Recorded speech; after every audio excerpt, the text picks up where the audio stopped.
अब बात कर लेते हैं कुछ ऐसे कामों की जिन्हें मुसलसल इग्नोर किया जाता है, मगर हकीकत में कुछ मुनफरिद काम सोसाइटी की यूँ समझ लीजिए कि आप एक नेचर की अहमियत को जो है वो समझाने के लिए किए जाते हैं। एक पाकिस्तानी नौजवान सैयद हसनैन रज़ा हम सब के लिए कुछ ख़ास काम कर रहे हैं। सैयद हसनैन रज़ा एक wild life conservation and environmental film maker हैं। जी हाँ, और ये किस तरीके से काम करते हैं और क्या क्या काम इन्होंने अभी तक किया है, सैयद हसनैन रज़ा हमारे साथ मौजूद हैं। अस्सलाम वालेकुम, welcome to the show Hasnain साहब। जी अस्सलाम वालेकुम and thank you so much. वालेकुम सलाम, thank you so much sir for being here. आपकी प्रोफाइल, आपका आर्टिकल अभी नाजरीन ने भी देखे। ये बड़ा ही रेयर काम है जो आप कर रहे हैं, शायद आप ही से इसकी शुरुआत हुई है, ये अगर मैं कहूँ तो गलत नहीं होगा, क्योंकि इससे पहले हमने किसी और को इस फील्ड में आते हुए देखा नहीं है। आप मुझे बताइए कि वाइल्ड लाइफ फोटोग्राफी से जो आपकी शुरुआत हुई, फिर फिल्म मेकिंग तक पहुँची और उसके बाद इंटरनेशनल लेवल पर आप पाकिस्तान की जो है वो नुमाइंदगी कर रहे हैं इस फील्ड में, तो ये कनेक्शन स्टार्ट कैसे हुआ?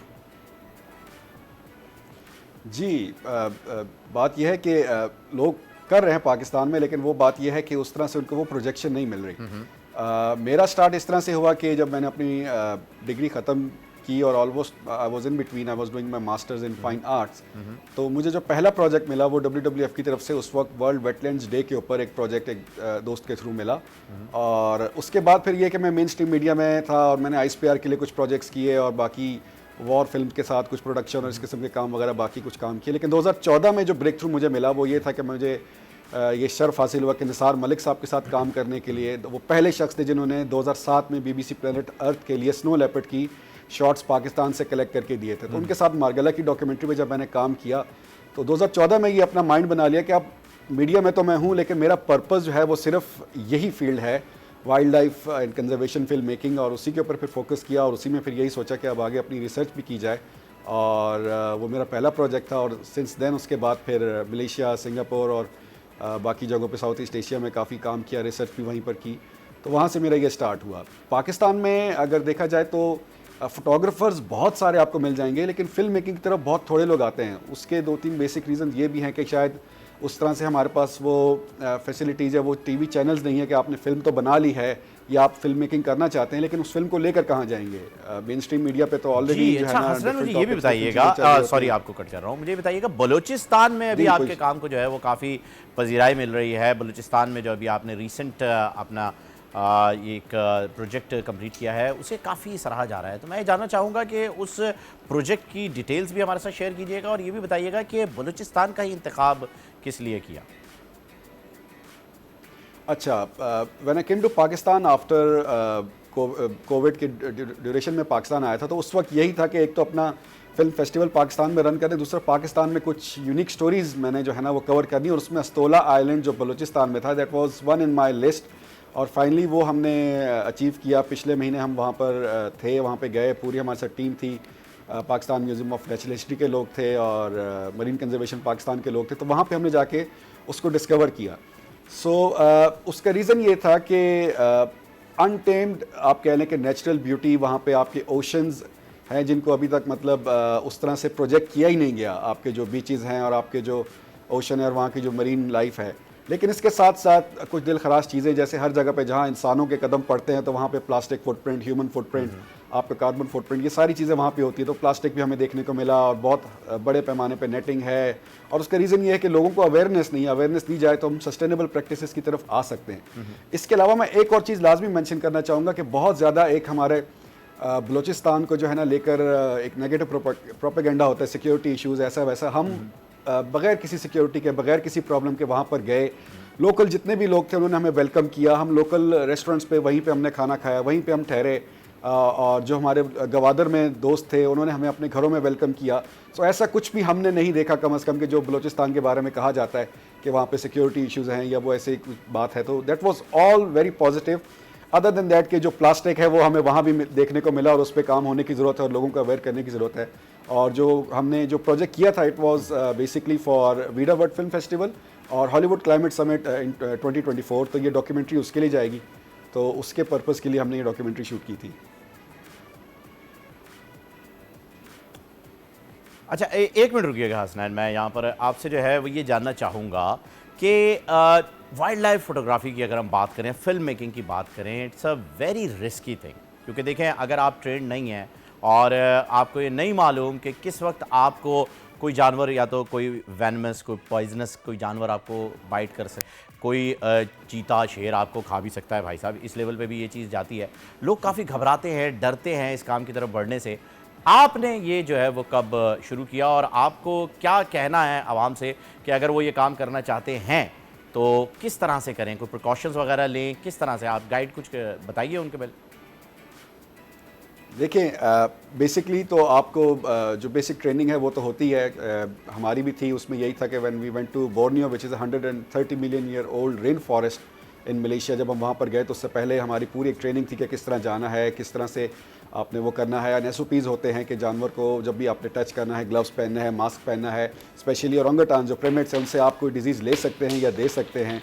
और कोविड भी आपको पता है, और बहुत सारे ऐसे डिजीज़ जो हैं हमारे, जो सार्स हैं और बाकी जो डिजीज़ हैं, वो जानवरों से इंसानों में मुंतकिल होते हैं। तो वो प्रिकॉशंस भी थे।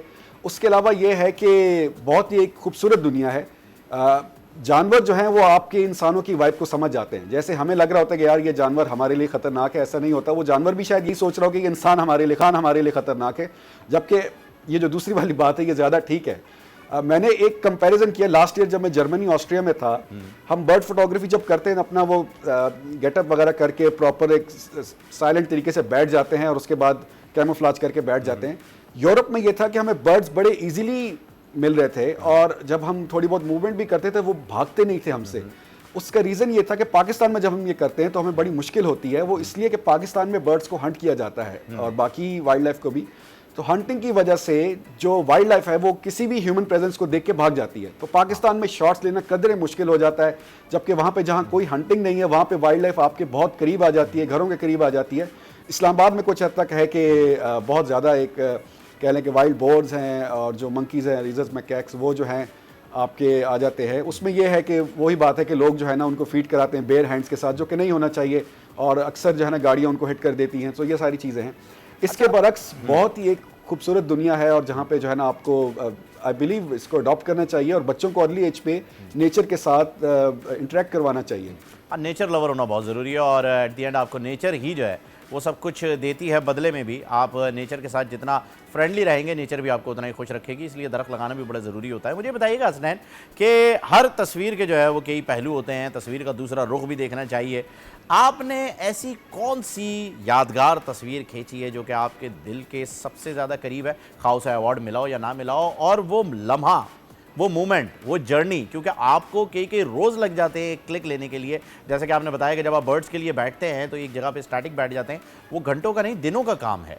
तो कोई ऐसा एक लम्हा हमारे साथ शेयर करें प्लीज़, जो कि तस्वीर आपकी एक यादगार रह गई हो। अच्छा, देखिए, जब मैं मलेशिया जा रहा था तो मेरे माइंड में सिर्फ एक ही चीज़ थी कि मुझे मलेशियन सन बेयर्स के ऊपर काम करना है, जो दुनिया में सबसे छोटे रीच जिसे कह लें वो हैं, और वो अपने बाकी कज़न्स से थोड़े से मुख्तलिफ हैं कि वो हाइबरनेट नहीं करते, दे आर ओमनीवोरस, वो कोकोनट भी खाते हैं, वो टर्माइट्स भी खाते हैं, वो सब चीज़ें खाते हैं।